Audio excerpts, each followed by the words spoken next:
Hey there and welcome back to NBA 2K18's My League mode with the Louisville Legionnaires. My name is Pete and today we complete the second playoffs of the series, as well as our end of the season stats evaluation, and if we have a bit of time at the end we will also already jump into the off-season. Now I'm planning to go back and forth between playoffs and statistics, just to avoid having one big block where we only talk about numbers.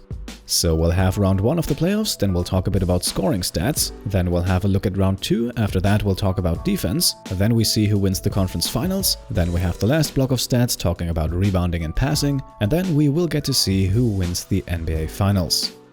So let's begin with the results from round 1. And we start things off with an upset. The 8th seed Portland Trail Blazers beat the 1st seed Houston Rockets and MVP James Harden in only 6 games. Now, in the last episode, which you can once again find linked on the right side of the screen, I talked a bit about injuries for this and all the other playoff series. And Houston did miss their big men Nene and Clint Capella for the majority of this series. Nene sat out entirely and Capella only returned in Game 5, and up until that point, Houston's only big men in the rotation were Ryan Anderson and David Lee.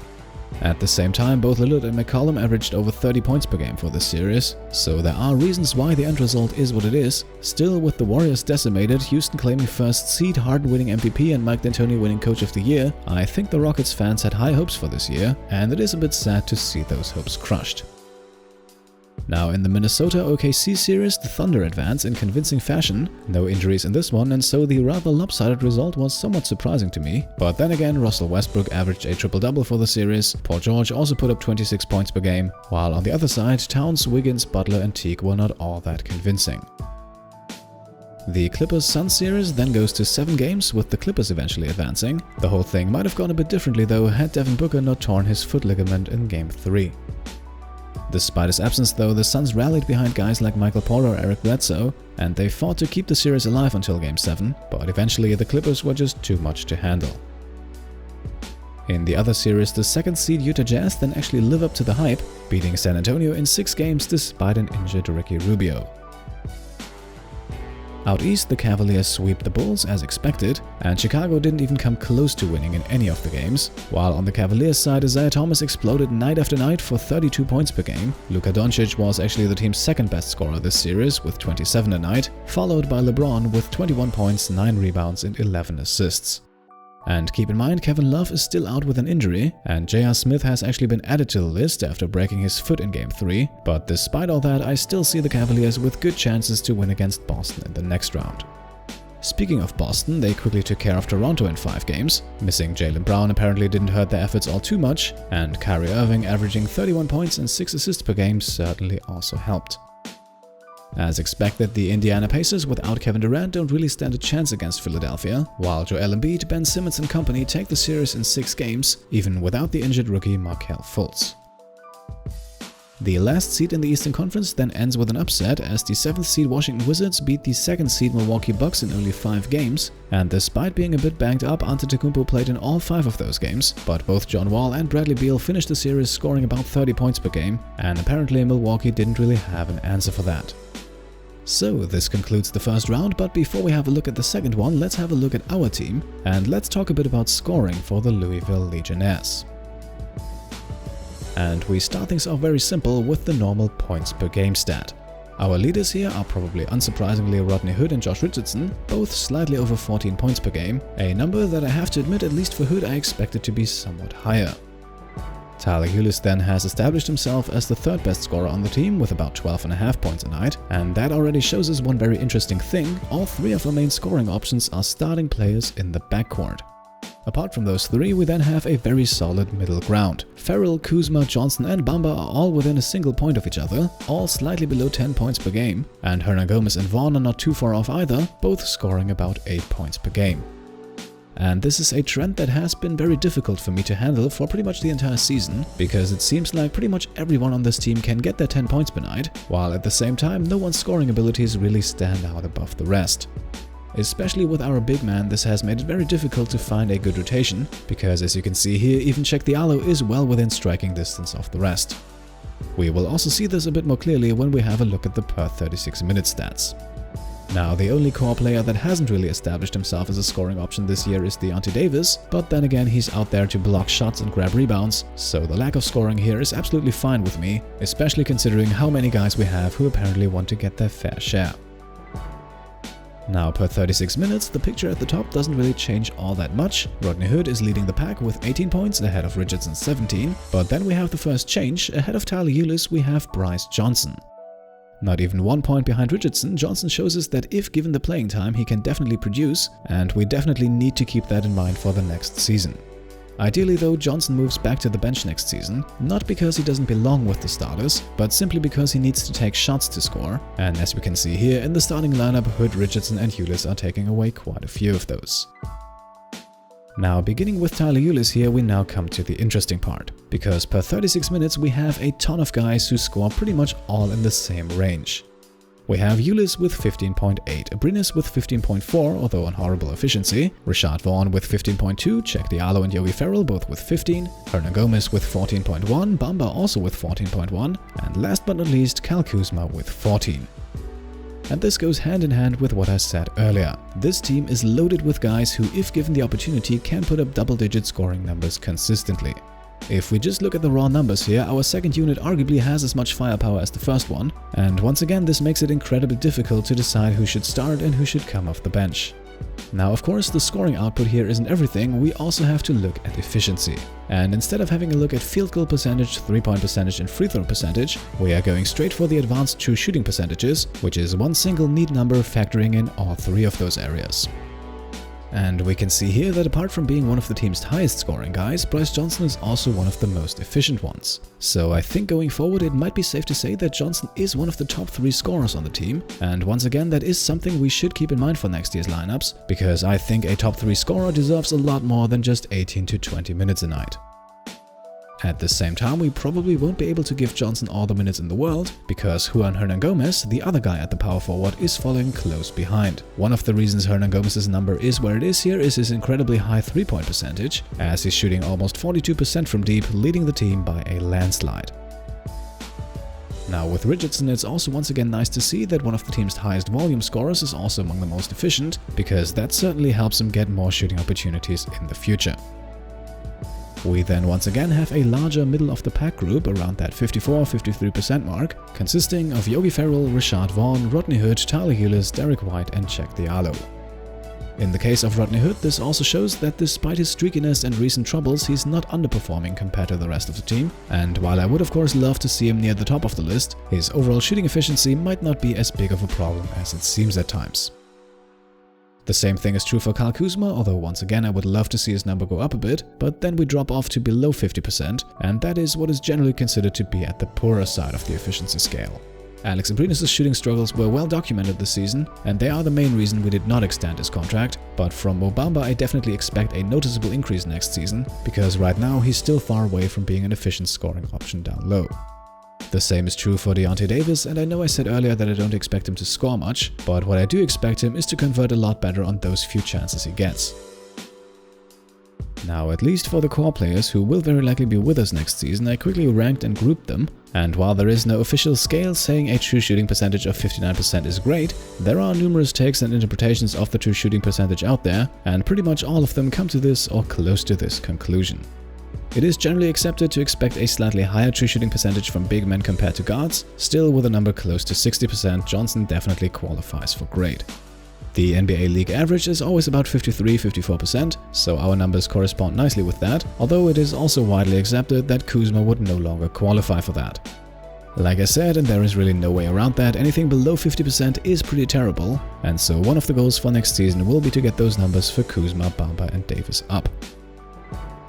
Now, I think that's enough stats for the moment. I hope this was informative enough. If you have any questions, of course, feel free to leave them down below in the comments. But for now, let's continue with round 2 of the playoffs. Out west, the Thunder continue to dominate, beating Portland in 5 games, with Russell Westbrook getting triple-doubles in all 5 games. It wasn't only him though. Paul George started the series off scoring 38 and 45 points in the first 2 games, averaging 32 points for the series, while the Blazers' backcourt duo of McCollum and Lillard didn't really keep their first round hot streak going. McCollum only had 12 points in Game 1, both of them shot a combined 12 of 34 in Game 2. In Game 3 then they combined for 68 points and also won that, but in Games 4 and 5 they both failed to score at least 20 points, and so the Thunder move on in convincing fashion. In the Western Conference Finals, they will now meet the Utah Jazz, who took care of the Clippers in a 7-game series. This was certainly a hard-fought back-and-forth series, and the Jazz oftentimes had box scores that resembled ours throughout the season, with 5, 6, sometimes even 7 guys in double digits, with no one really standing out but a nice distribution of the scoring load. So the Jazz playing high-quality team basketball here, and that helps to get them back into the conference finals for the first time since 2007. Out east, the Cavaliers indeed managed to squeeze by the Bulls in a 7-game series, in a matchup by the way that saw Kyrie Irving face off against his old franchise, and despite starting off strong with a 51-point scoring performance in Game 1, Irving and the Celtics fall to the Cavaliers. For the Cavs, LeBron James was the man for the first few games, scoring 35, 35 and 37 in Games 1, 2 and 3 respectively. Then he dropped off a bit, but he did come back for the all-important Game 7, finishing the game with a triple-double to support Luka Doncic, who had 35, and Isaiah Thomas, who put up 34. So the Cavs move on and will now face the Wizards in the Eastern Conference Finals, who once again took care of things in only 5 games, and who can now hope for their second straight finals appearance, because remember they also made the finals last season where they faced off and eventually lost against the Warriors. To get there though, they now have a tough series against the Cavaliers ahead of them, and before we see who comes out of that victorious, let's talk a bit about defense.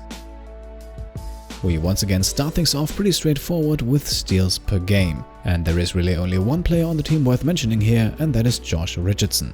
Richardson is the only guy on the Legionnaires who consistently gets above 1 steal per game, and that is no surprise because after we traded Mo Harkless, he is arguably the team's best perimeter defender. We have a few other guys here who get close to 1 steal per game, including big man Juan Hernangomez, which is interesting considering that he's not really a lockdown defender. Vaughn and Ulis also pick the occasional pocket here and there, and with Mo Bamba it is very nice to see another big man here in the group. Then with Rodney Hood, Alex Abrinas and Yogi Ferrell we already approach territory that is barely worth mentioning, slightly more than half a steal per game. That is nothing we need to go into detail about.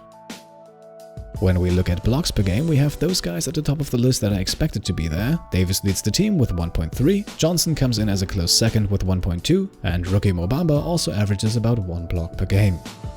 Now, while these numbers are nothing to be ecstatic about, we also have to keep in mind playing time, as none of these guys is averaging more than 23 minutes a night, so maybe the picture will get a bit clearer when we look at the per 36-minute stats.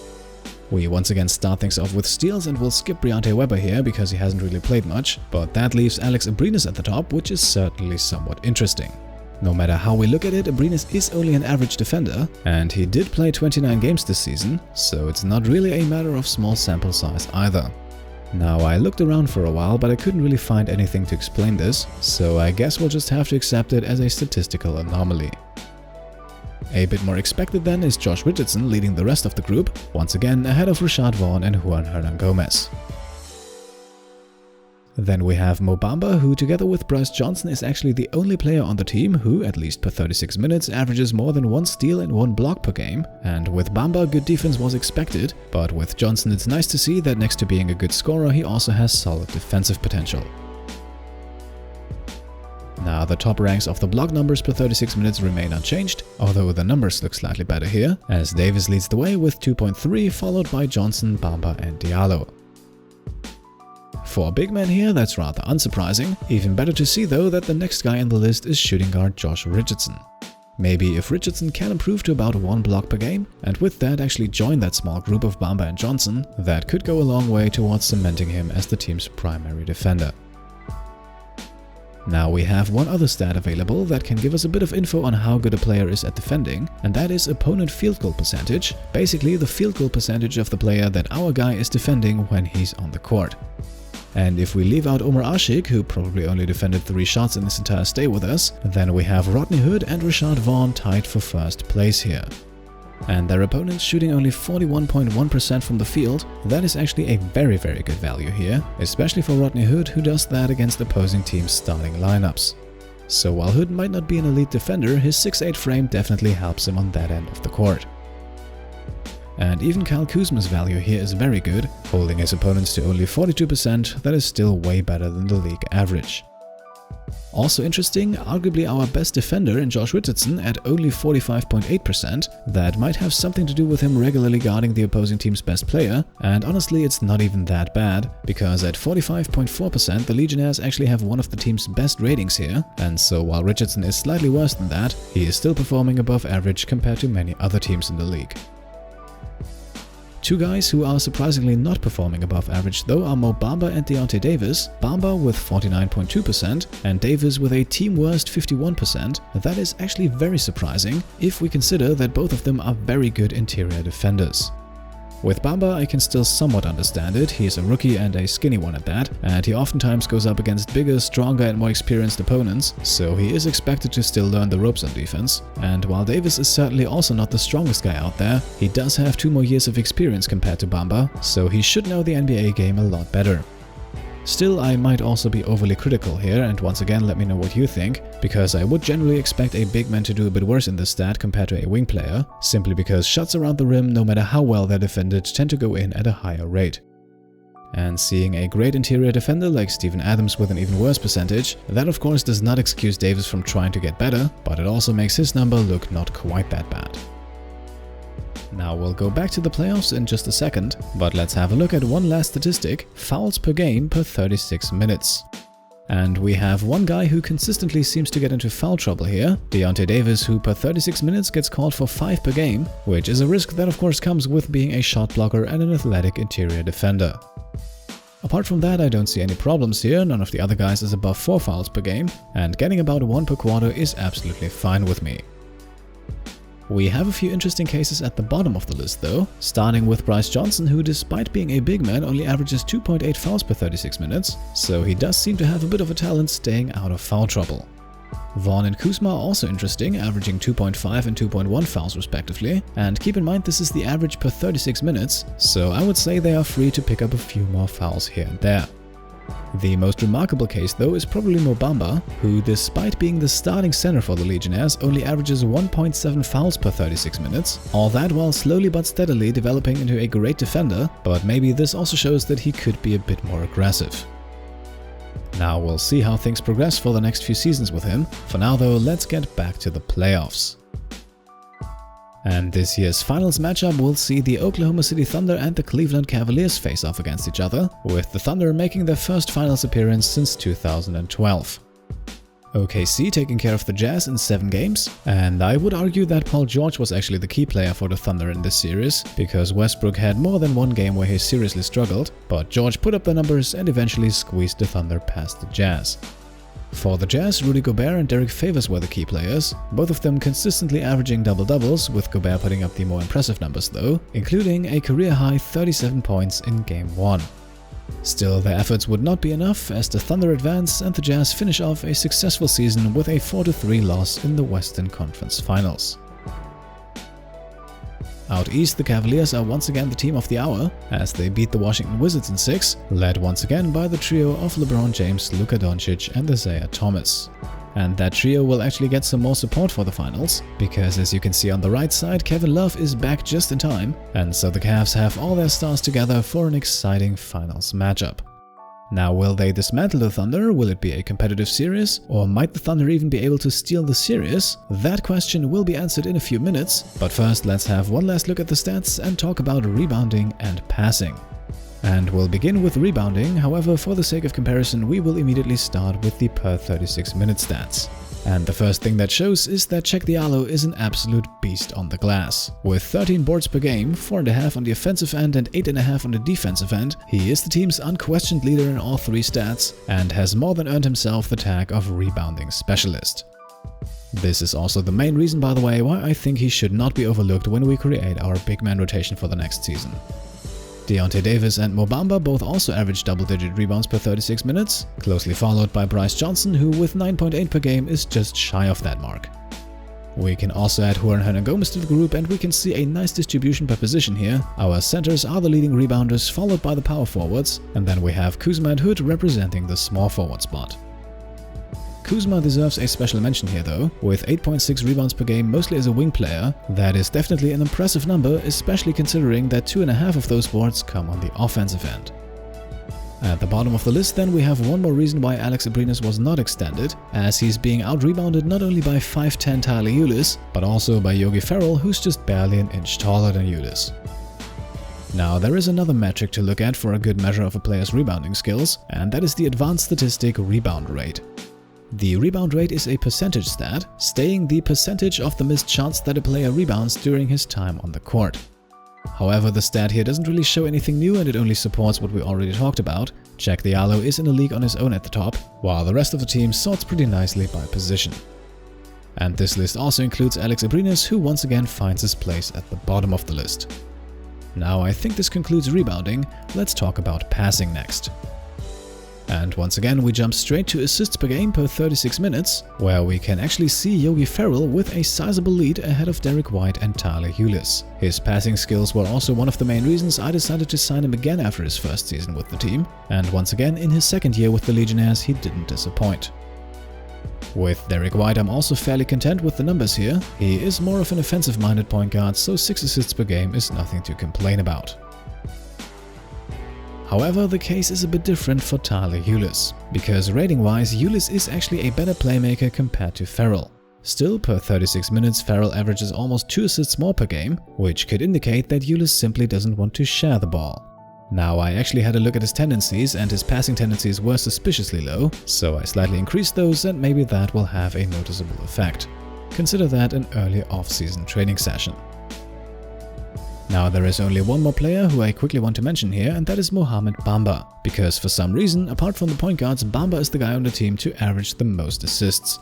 With 2.9 per game per 36 minutes, he is ahead of guys like Hood, Richardson and Kuzma, and those numbers definitely show some potential, especially considering that he is still a rookie.